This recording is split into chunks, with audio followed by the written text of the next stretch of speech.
Hi you guys, welcome back to my channel. Today I'm going to be showing you how to make the perfect medium rare steak. For those of you that follow me on Instagram, this has been a highly requested video. But first I want to go over just some basics. So let's get into the difference in pans, because a lot of people do not know this, but a lot of our cookware is very toxic for us. And so today we're gonna be cooking in a cast iron skillet. I cook almost everything in a cast iron skillet. My mother's from the South, so this is like a staple to have a cast iron skillet. But if you don't have a cast iron, I would recommend stainless steel or even copper. But you wanna be careful with copper too, because you don't wanna have too much, you don't wanna take in too much copper. So I would definitely recommend stainless steel or cast iron pans to be cooking on, and not just meat,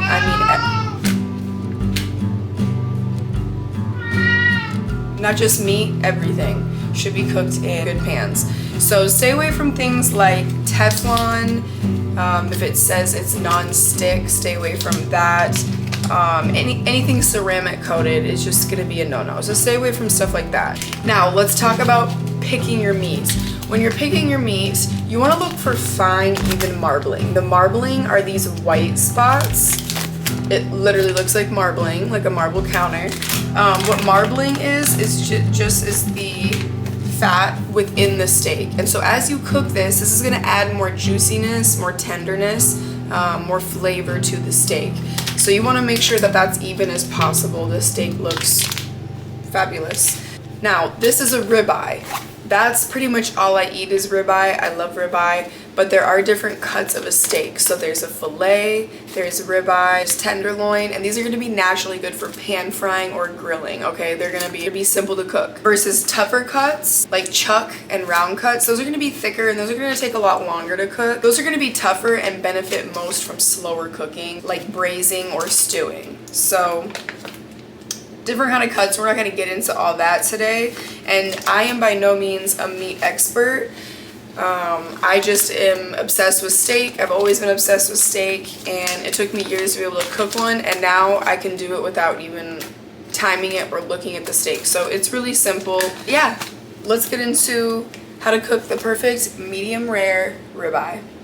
So we've got our stove heating up. I put it on about a 5. My stove goes from a level 1 to a 10. So I've got mine right under 5. Something to know about a cast iron skillet, if you are new, is once this baby heats up, there's no going back. So be patient. It is going to take a little bit longer to heat up, but that's okay. Do not try to crank the heat up to make it go faster. It's not going to make it go faster. It's just going to get hotter, and once it's too hot, there's just no going back. So make sure you keep this at medium heat. Do not go above 5. And like I said, I've even got mine kind of in between 4 and 5, okay? So because I want to keep this as simple as possible for you guys, we're literally only going to be using salt and pepper today. Obviously, at the end of the day, you can cook your steak however you want. In terms of flavor, you can do whatever you want.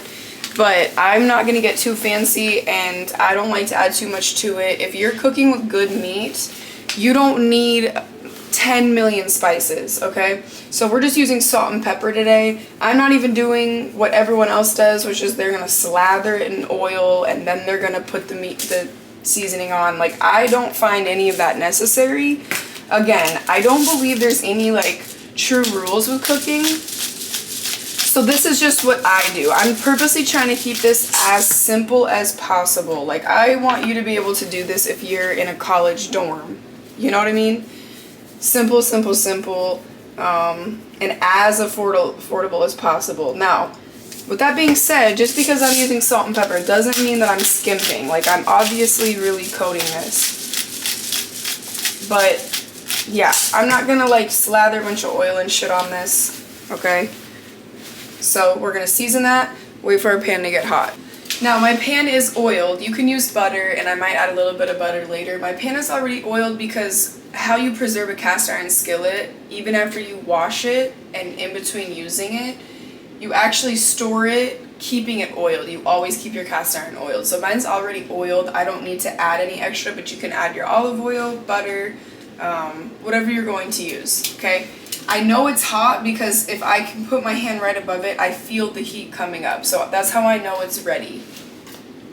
And again, if you are using a cast iron, you need to be really careful. This whole thing gets hot, even the handle, so you have to be very careful. So I'm going to take my steak, if I can grab it, set it on there, and then leave it alone. This is the biggest thing that I notice with people who cook, and especially with meat. A lot of people play around with it. Like, they'll set it on there and they start moving it around and they start picking and touching and poking and prodding, and you don't need to do all that. Leave the steak alone. Leave the meat alone. And that goes with kind of everything that you're cooking. You know, some things require you to stir it, to mix it around, but meat needs to be left alone. You guys need to let it cook, okay? So this is another hard part. This will be hard for me to explain because I don't really time my steaks.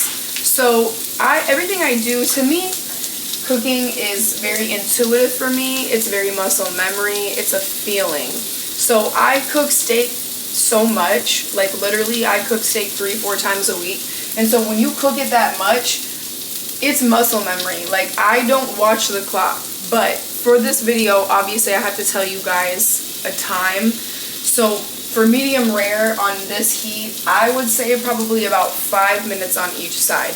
Maybe six. And maybe I could say like in between 5 to 7 minutes for each side.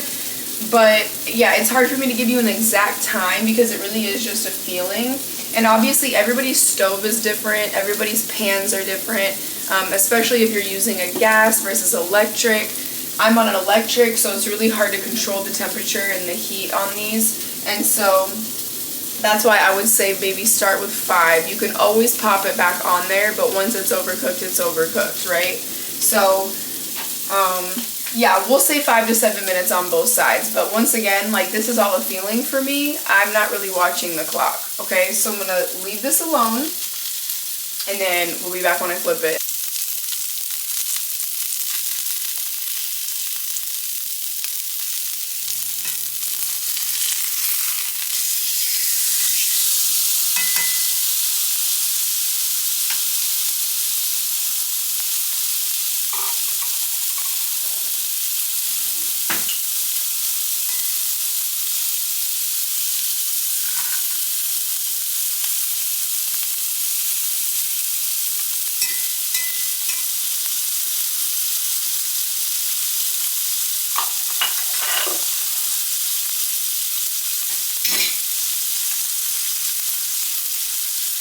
Now you can see some of this is still raw, but I'm ready to be done. So if you need, you can kind of just sear it like this and just hold it there.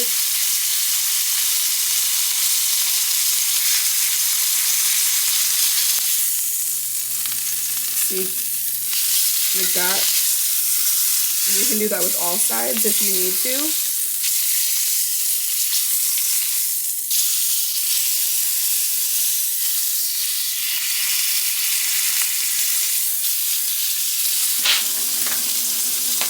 Okay, I'm going to take my heat off, take the pan off the heat. We're going to take that steak, set it on the cutting board, and this is what it looks like right after we took it off the pan. Now, this is one of the most important parts, in my opinion, is letting it rest. So I'm going to let this sit for about 5-10 minutes. What this does when you let it rest before you cut into it is it's going to allow that juice to redistribute throughout the steak evenly.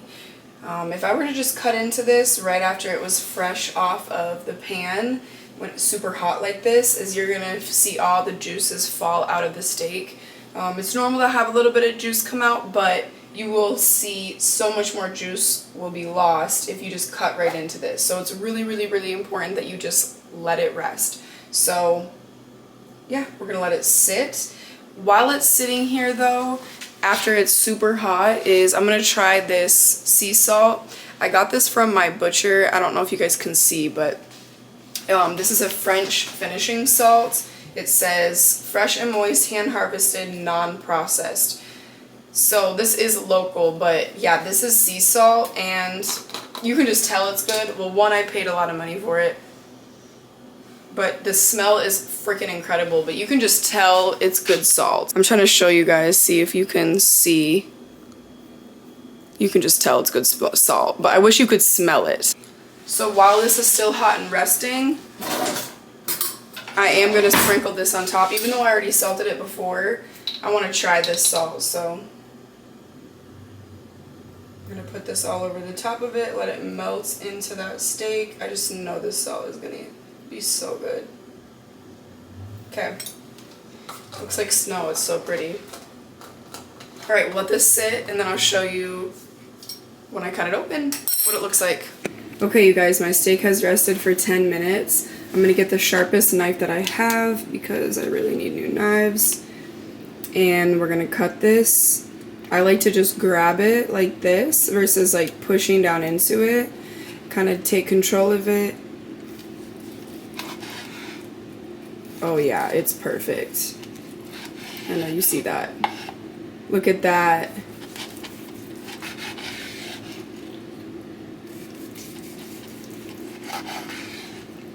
See how it's not just like exploding juice everywhere? Obviously juice is gonna come out, but if we were to just cut into it right away and not let it rest, juice would be like overflowing. Look at that, you guys. It's literally perfectly medium rare. I do have some fat in there. I don't mind. I really like fat personally. I really like fat personally. So I don't mind that one bit. Oh yeah, look at that.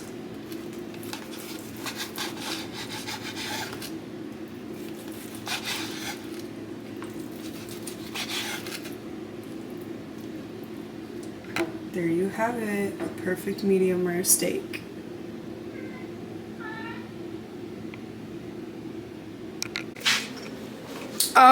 I didn't take a bite on camera, but this is probably the best steak I've made in a long time. I make steak 3 to 4 times a week, but this and this sea salt, like, look at that.